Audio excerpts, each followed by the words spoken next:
Lebih dari 60 tahun sejak gelombang kemerdekaan melanda Afrika, hampir seluruh negara di benua itu berhasil melepaskan diri dari penjajahan Eropa. Namun, apakah kemerdekaan benar-benar berarti bebas sepenuhnya? Di balik bendera yang berkibar dan pemerintahan yang tampak berdiri sendiri, masih ada negara-negara yang keputusan pentingnya sangat dipengaruhi oleh kekuatan asing.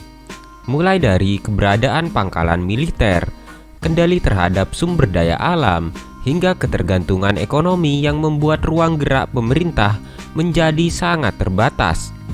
Sebelum kita mulai, jangan lupa dukung channel ini dengan menekan tombol subscribe agar tidak ketinggalan video menarik lainnya. Mari kita lihat 5 negara Afrika yang hingga saat ini masih berada di bawah bayang-bayang negara lain. Jika melihat peta, Djibouti mungkin tampak seperti negara kecil yang mudah dilupakan. Luas wilayahnya bahkan lebih kecil dibanding beberapa provinsi di Indonesia. Namun letaknya berada di salah satu jalur pelayaran tersibuk di dunia, tepat di pintu masuk Laut Merah menuju terusan Suez. Posisi ini membuat Djibouti menjadi incaran banyak negara besar. Amerika Serikat memiliki Camp Lemonnier, pangkalan militernya yang terbesar di Afrika. Prancis yang pernah menjajah Djibouti juga masih mempertahankan ribuan tentaranya di sana. Tidak hanya itu, Jepang, Italia, bahkan Tiongkok juga memiliki pangkalan militer permanen di negara ini. Bahkan pangkalan luar negeri pertama yang dimiliki Tiongkok dibangun di Djibouti. Pendapatan dari penyewaan pangkalan militer menjadi salah satu sumber pemasukan utama pemerintah. Akibatnya, kebijakan luar negeri Djibouti seringkali harus mempertimbangkan kepentingan banyak negara besar sekaligus. Walaupun secara hukum merupakan negara merdeka, pengaruh asing di Djibouti sangat besar sehingga banyak analis menyebut negara ini sebagai salah satu titik persaingan geopolitik paling penting di dunia. Selama puluhan tahun, Chad dikenal sebagai salah satu sekutu terdekat Prancis di Afrika. Hubungan ini berawal dari masa kolonial, tetapi tidak benar-benar berakhir setelah kemerdekaan. Prancis berkali-kali mengirim pasukan ke Chad untuk mendukung pemerintahan yang sedang menghadapi pemberontakan. Selain bantuan militer, banyak perwira tinggi Chad juga mendapatkan pelatihan dari Prancis. Ketergantungan ini membuat Prancis memiliki pengaruh besar terhadap stabilitas politik negara tersebut. Namun, dalam beberapa tahun terakhir, situasi mulai berubah. Gelombang sentimen anti-Prancis menyebar ke berbagai negara Afrika, termasuk Chad. Pemerintah mulai membuka hubungan yang lebih dekat dengan Rusia dan negara-negara lain agar tidak terlalu bergantung pada satu kekuatan. Meski demikian, warisan hubungan panjang dengan Prancis masih sangat terasa dalam sistem keamanan dan politik Chad hingga sekarang. Republik Afrika Tengah merupakan salah satu negara yang paling tidak stabil di dunia. Konflik bersenjata yang berlangsung bertahun-tahun membuat pemerintah kesulitan mengendalikan wilayahnya sendiri. Dalam kondisi tersebut, Rusia mulai meningkatkan pengaruhnya. Pemerintah meminta bantuan instruktur militer Rusia untuk melatih tentaranya. Seiring waktu, pengaruh Rusia tidak hanya terbatas pada bidang keamanan. Perusahaan-perusahaan yang terkait dengan kepentingan Rusia memperoleh akses terhadap sejumlah tambang emas dan berlian. Sebagai imbalannya, pemerintah mendapatkan dukungan militer untuk menghadapi kelompok bersenjata. Situasi ini memunculkan perdebatan. Sebagian pihak menilai Rusia membantu menstabilkan negara tersebut, namun pihak lain berpendapat bahwa ketergantungan yang terlalu besar terhadap satu negara dapat mengurangi kemandirian politik Republik Afrika Tengah.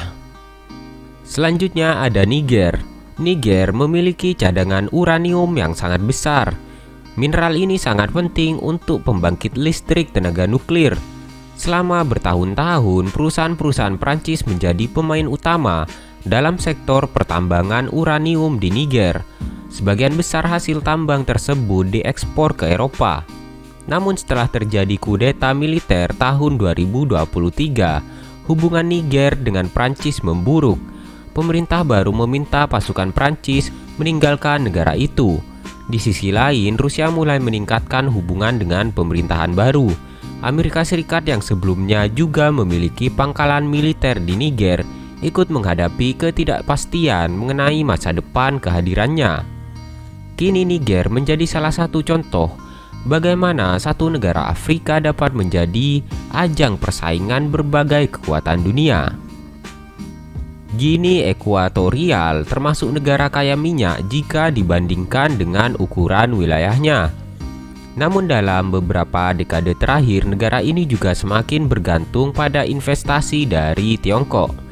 Banyak proyek jalan raya, pelabuhan, gedung pemerintahan hingga infrastruktur dibangun menggunakan pinjaman dan kontraktor asal Tiongkok. Kerjasama tersebut memang membantu pembangunan. Namun sebagian pengamat mengingatkan bahwa utang luar negeri yang besar dapat membuat posisi tawar pemerintah menjadi lebih lemah. Beberapa laporan bahkan menyebutkan adanya pembicaraan mengenai kemungkinan fasilitas logistik militer Tiongkok berada di negara ini.